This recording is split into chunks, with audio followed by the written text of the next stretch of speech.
When emotions rule the mind, why peace feels so far away.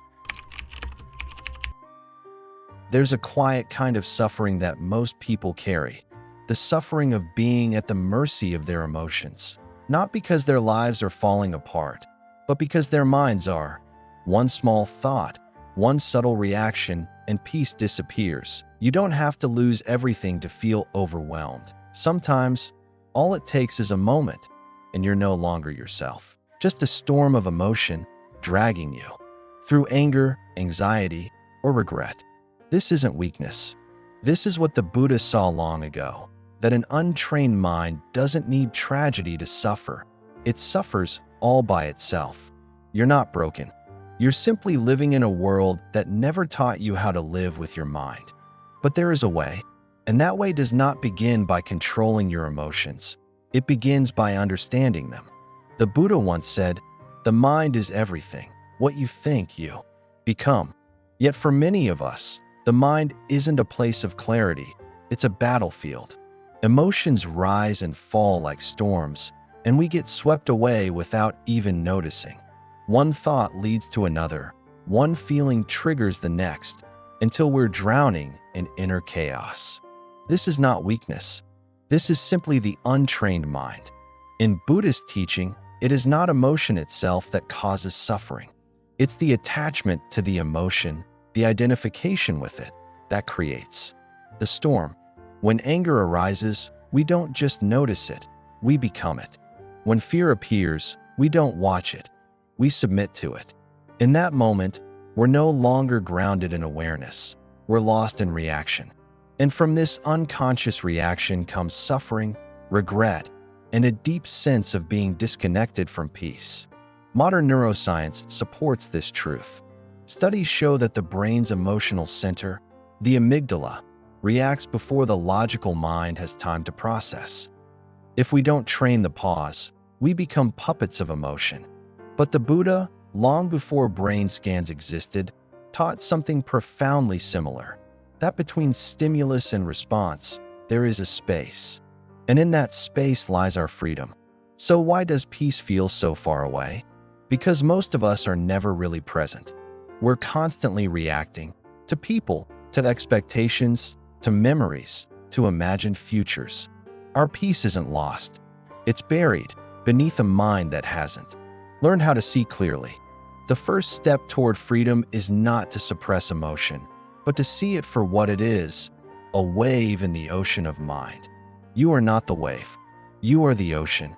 This is where mindfulness begins, not as a trendy practice, but as a return to the essence of being. When a feeling arises, irritation, anxiety, sadness, can you breathe? Can you witness the emotion without being consumed by it? Can you say gently to yourself, "This is anger. This is fear. This is just a passing cloud"? Because the truth is, the mind will always produce emotion. That's its nature. But suffering begins when we forget that we are the sky, not the weather.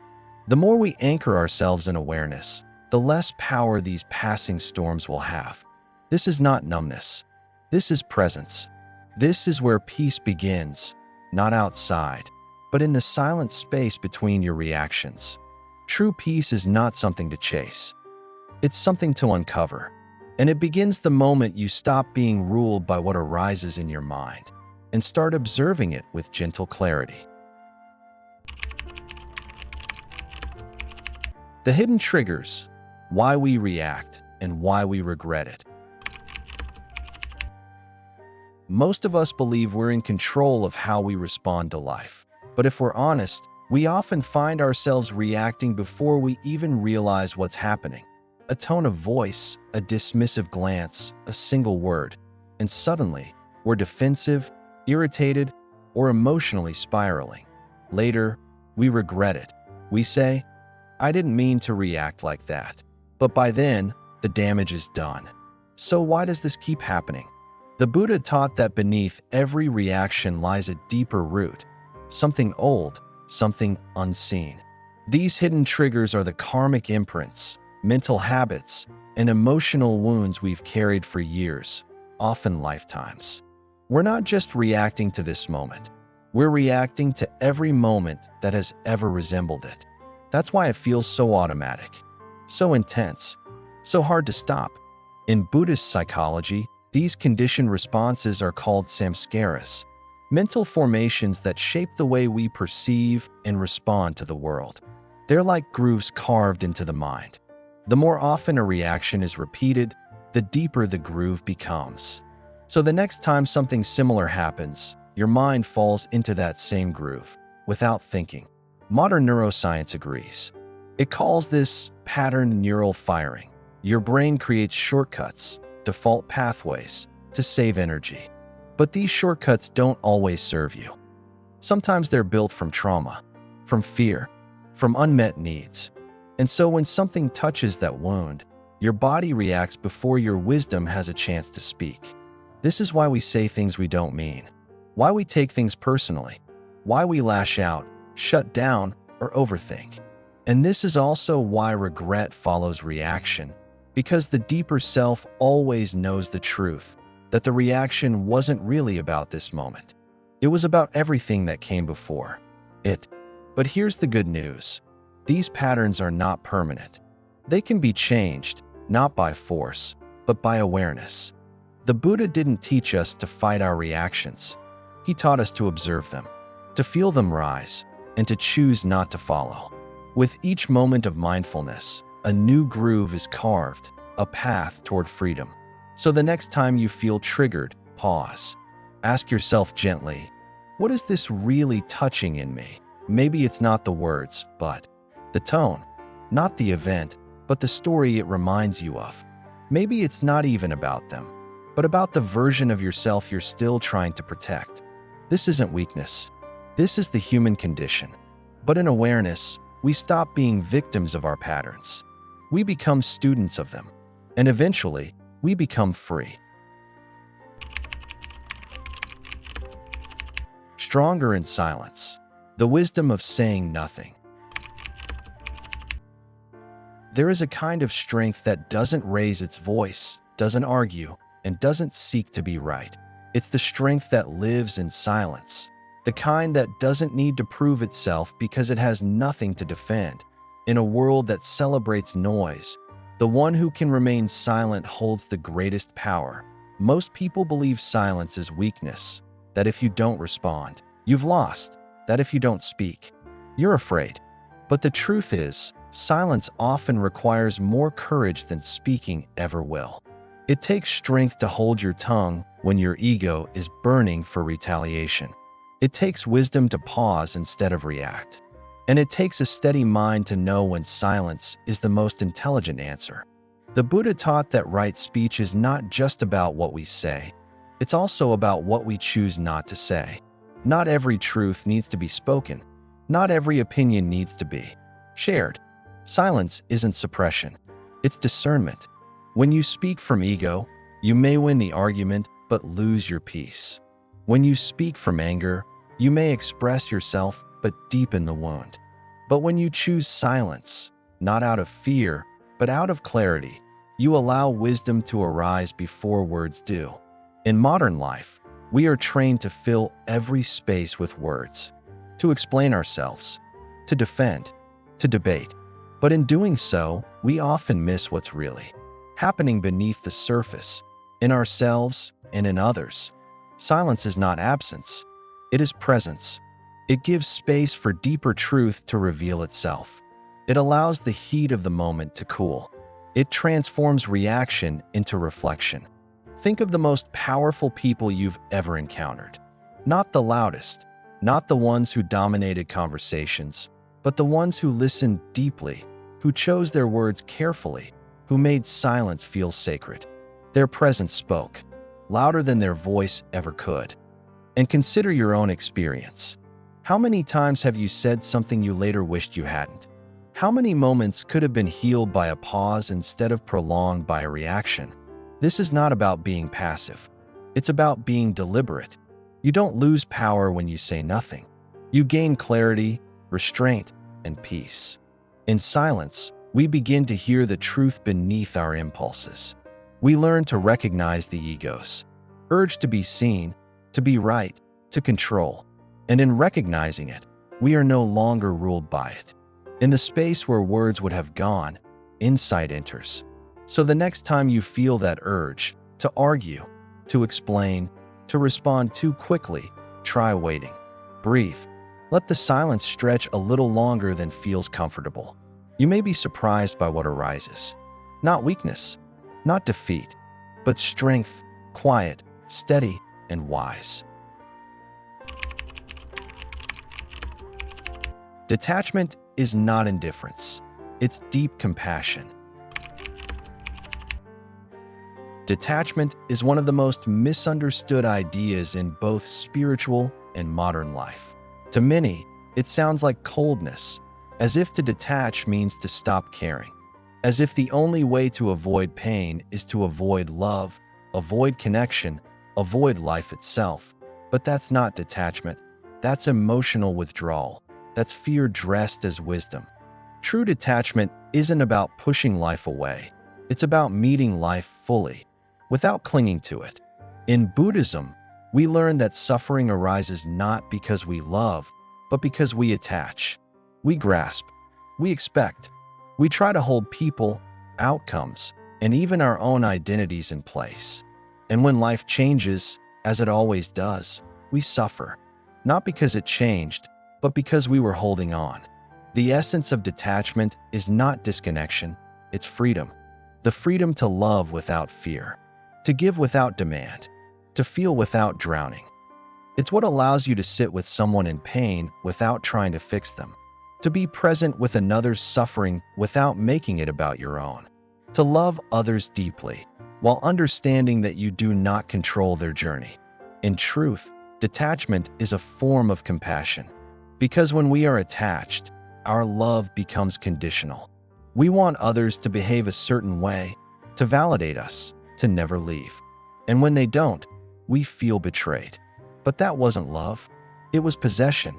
Detachment allows love to breathe. It removes the cage from the heart.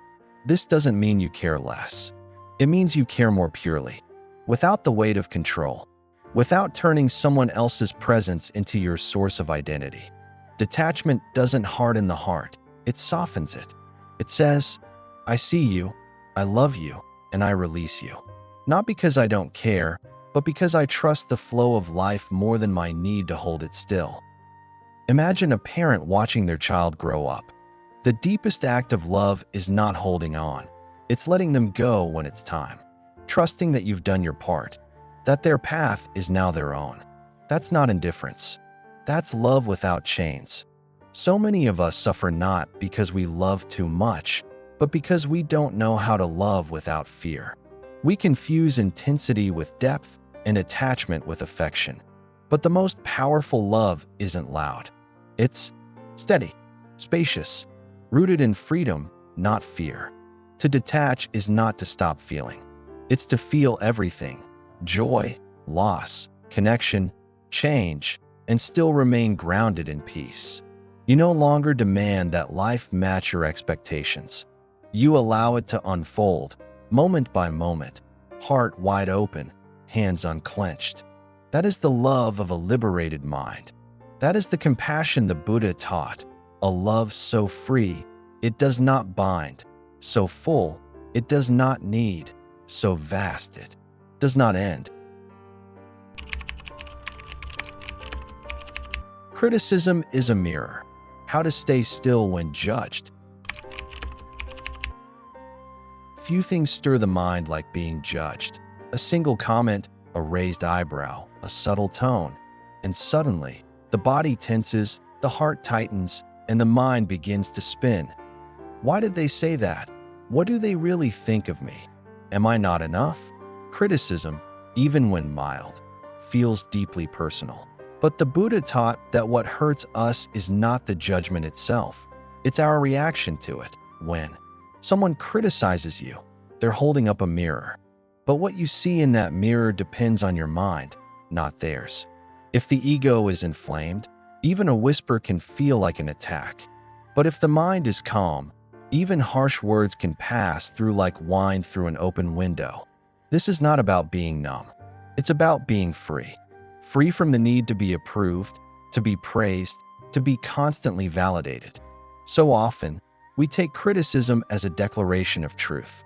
But more often, it's a reflection of the critic's own fears, expectations, or misunderstandings. And yet, we internalize it. We replay it. We shape our self-image around it. The stronger the ego, the more it resists being seen, especially through the eyes of others. But resistance only creates suffering. Acceptance creates space. The Buddha reminded us that praise and blame, gain and loss, fame and disrepute, these are worldly winds. If you chase the pleasant and run from the unpleasant, your peace will always be at the mercy of others. But if you can sit still in the middle of both, unmoved, steady, you become truly unshakable. This doesn't mean all criticism is wrong. Sometimes, feedback holds truth, painful but necessary. The practice is not to reject criticism, but to receive it with clarity. Ask, is there something here I can learn? Not with self-judgment, but with compassion. If it's useful, use it. If it's not, let it go. You are not obligated to accept every opinion handed to you, especially when it comes wrapped in projection or pain. Think of a sculptor. As they shape their work, people pass by, some admire, some mock. But the sculptor doesn't stop to argue. They keep carving, because they're not working for approval. They're working from vision. That's how you must move through life, centered in your path, rooted in your values, unshaken by passing opinions. When you know yourself, criticism loses its sting, not because people stop judging, but because their judgment no longer defines you. You become like a tree in the wind. You might sway, but you don't fall. You listen, but you don't absorb. You remain still because your worth is not on trial. True strength is not about silencing critics. It's about silencing the part of you that believes them. The approval trap. Stop giving away your peace. We spend so much of our lives trying to be seen, to be liked, to be accepted. It starts early. A smile from a parent, a gold star from a teacher, a nod of approval from someone we admire. And before we realize it, our self-worth becomes tied to something fragile, other people's opinions. The problem with seeking approval is not that it feels good. It's that it makes our peace conditional. When people praise us, we feel worthy. When they don't, we question ourselves. We adjust. We shrink. We perform, all to earn a feeling that was never meant to come from outside. The Buddha warned of this subtle trap, that craving validation is just another form of attachment. And like all attachments, it leads to suffering. Because the more we chase approval, the more power we give away. We let strangers decide how we feel. We let passing opinions dictate how we show up in the world. We live not from authenticity, but from strategy. And in doing so, we lose ourselves. True peace begins when you stop outsourcing your worth. When you realize that being misunderstood doesn't mean you're wrong, and being overlooked doesn't make you invisible. That who you are is not up for public vote. Approval may feel good, but it isn't freedom. Freedom is knowing who you are without needing anyone to confirm it. This doesn't mean closing your heart or becoming indifferent. It means trusting your own voice more than the crowd's echo. It means acting from integrity, even when no one claps. It means understanding that your value was never meant to be measured in likes, applause, or attention. There's nothing wrong with being appreciated. But when your identity depends on it, you become a prisoner. One negative comment can undo your confidence. One rejection can shake your sense of self. That's not empowerment. That's bondage. And the way out is not through louder performance, but deeper presence. Think of the Buddha sitting in silence as others misunderstood him. He didn't chase approval. He didn't explain endlessly. He simply remained rooted in truth. His peace didn't come from being liked. It came from being free. So ask yourself, who are you when no one is watching? What choices would you make if applause didn't exist? What if your worth had nothing to do with perception, only presence? When you stop needing approval, you return to your center. You begin to act, speak, and live from a place that no one can take from you. And that is where real power begins, not in being seen, but in being whole. Daily training for an unshakable mind. Strength of mind is not something you're born with. It's something you build, choice by choice, day by day. The people who seem calm under pressure, who don't crumble in the face of chaos, who remain grounded no matter what happens, they're not lucky. They're disciplined. They've trained for it. The Buddha didn't teach us how to escape the world. He taught us how to live in it with clarity. And that clarity doesn't appear overnight. It's cultivated through practice, quiet, steady, intentional. Just like the body needs movement to stay strong, the mind needs stillness to stay stable. This training begins the moment you wake up. Before the world rushes in, can you take a breath and return to yourself? Can you notice the mind before it starts spinning, before the headlines, the emails, the noise? That moment of awareness, that's the seed of mental strength. And it grows every time. You choose not to be swept away. Practice is not about perfection. It's about consistency. When irritation rises, pause. When someone offends you, breathe. When anxiety grips you, return to your body. These are small acts, but they are revolutionary. Because each time you choose awareness over reaction, you rewire your mind toward peace. In Buddhism, we speak of training the mind the way one would train a wild horse, not with force, but with patience. You don't expect it to be tame on the first day. You meet it with kindness over and over again. Some days it runs wild. Some days it listens. But over time, it learns. And so do you. Daily training is not something extra to add to your to-do list. It's in how you walk, how you listen, how you respond when things don't go your way. Every moment is the path. Every moment is the practice. And the more you show up for it, the more steady you become, not just when life is calm, but especially when it isn't. The goal is not to never feel anger, fear, or doubt. The goal is to not be ruled by them, to notice their arrival without handing over the keys, to let them pass through like weather, felt, but not followed. Think of your mind as a garden. Every thought is a seed. Every reaction, a pattern being reinforced. And every mindful breath, every act of restraint, every moment of clarity, that's the tending. That's how you grow a mind that doesn't shake. You won't always get it right. And that's okay. The path isn't linear. But every step, no matter how small, is a step away from suffering and toward freedom. And the most unshakable people you'll ever meet aren't the ones who've never fallen. They're the ones who've trained themselves to rise again and again without losing who they are. Let go or be dragged. How to stop holding on to pain. Pain is inevitable, but suffering, that's what happens when we refuse to let go. We hold on to old stories, harsh words, broken promises, and moments that didn't go the way we hoped. And with every memory we replay, with every grudge we nurture, we carry the weight of what's no longer here.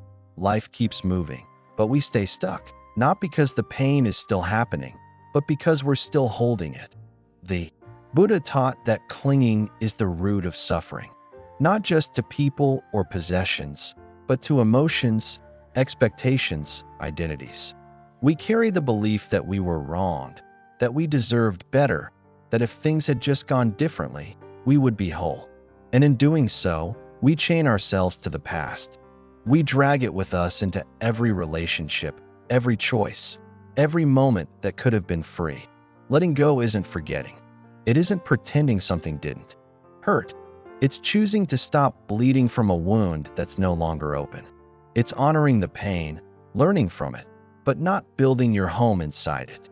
Because when you refuse to let go, pain becomes your identity. And once it defines you, it begins to direct you. You don't let go for them. You let go for you. So your hands are free to hold something new. So your heart is free to feel something real. So your mind is free to rest. Forgiveness isn't saying, "What happened was okay." It's saying, "I no longer choose to suffer for it." Some of the heaviest burdens we carry are invisible. Silent grief, unspoken shame, bitterness we wear like armor. And yet we wonder why we feel tired, angry, distant. It's not always the world. Sometimes it's what we haven't released. The path of letting go begins not with willpower, but with awareness. Noticing the tightness in your chest when you think of that person.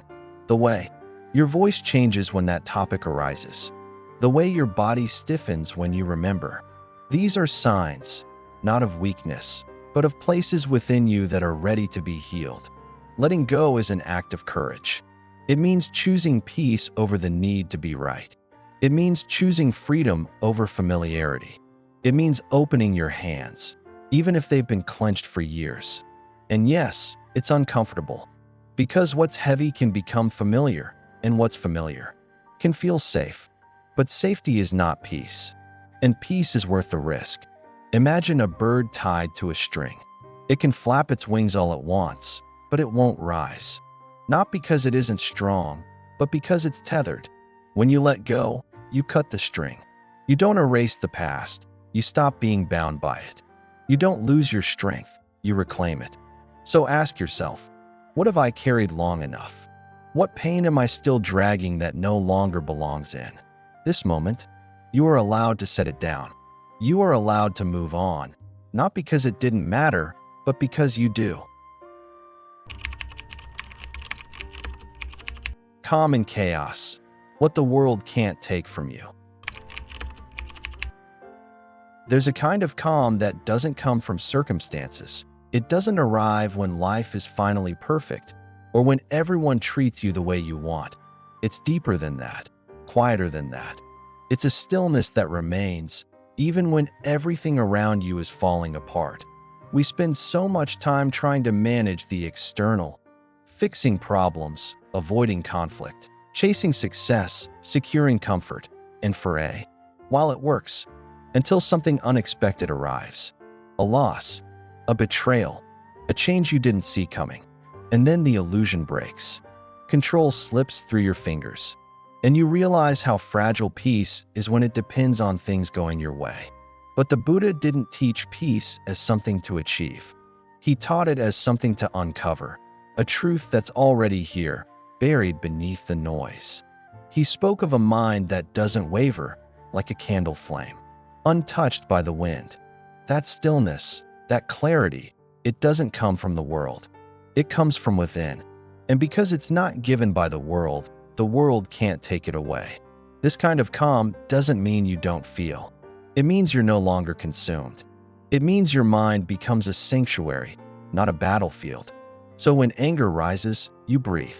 When fear knocks, you listen, but you don't follow. When chaos erupts, you don't add more noise.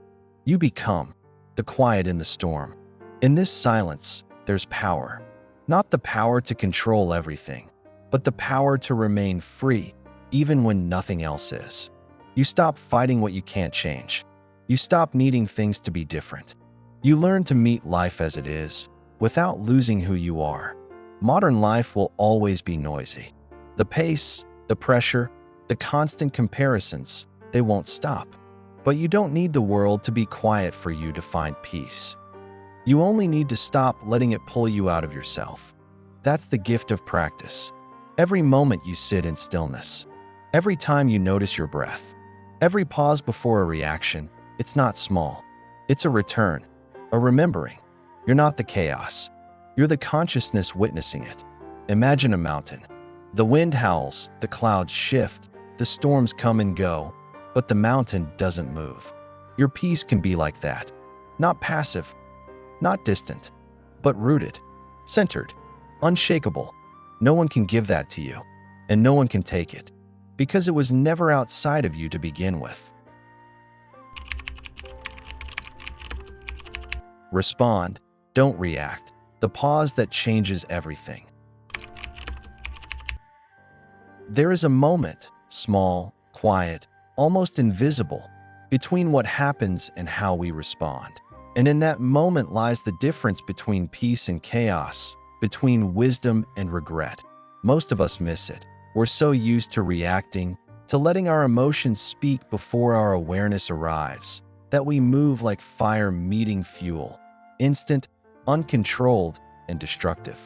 The Buddha taught that it's not what happens to us that causes suffering. It's how we meet it. A sharp word, a disappointment, a moment of fear. These are not the problem.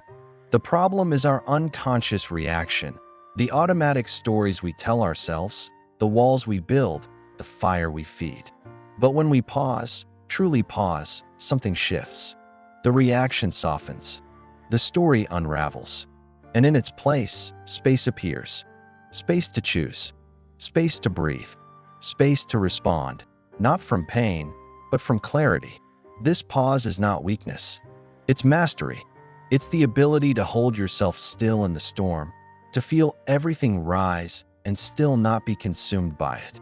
It's a discipline of awareness, to notice the anger without becoming it, to feel the fear without obeying it, to hear the criticism without collapsing into it. In modern psychology, this is called emotional regulation. In Buddhism, it's mindfulness. Different words, same truth. It's the training of attention, to be present enough to interrupt the cycle. Every time you pause, you're rewriting the script. You're refusing to be a puppet of the past. You're stepping out of reaction and into freedom. And yes, it takes practice, because the mind is fast, the ego is loud, and the pull to react can feel overwhelming. But you are not your impulses. You are the awareness behind them. And the more you return to that space, even for one breath, the more powerful that space becomes. Think of it like standing at a fork in the road. One path is familiar, anger, defensiveness, blame. The other is quiet, unfamiliar at first, but peaceful. The pause is the place where you choose which road to take. And the more often you choose presence over pattern, the more natural it becomes. This is not about becoming passive. It's about becoming precise. Not silencing yourself, but choosing when and how to speak. Not suppressing your truth, but delivering it with wisdom. A response is not less powerful than a reaction. It's more, because it's deliberate, conscious, rooted in who you want to be, not in what just happened to you. So the next time you feel the urge to lash out, to shut down, to fire back, pause, just for a breath. Return to your center and ask, what would the wiser part of me do now? That pause, that breath, can change everything. Not just the moment, but the pattern, the relationship, the future. Because when you learn to respond instead of react, you don't just gain control over what you say. You gain your peace back, and that changes everything.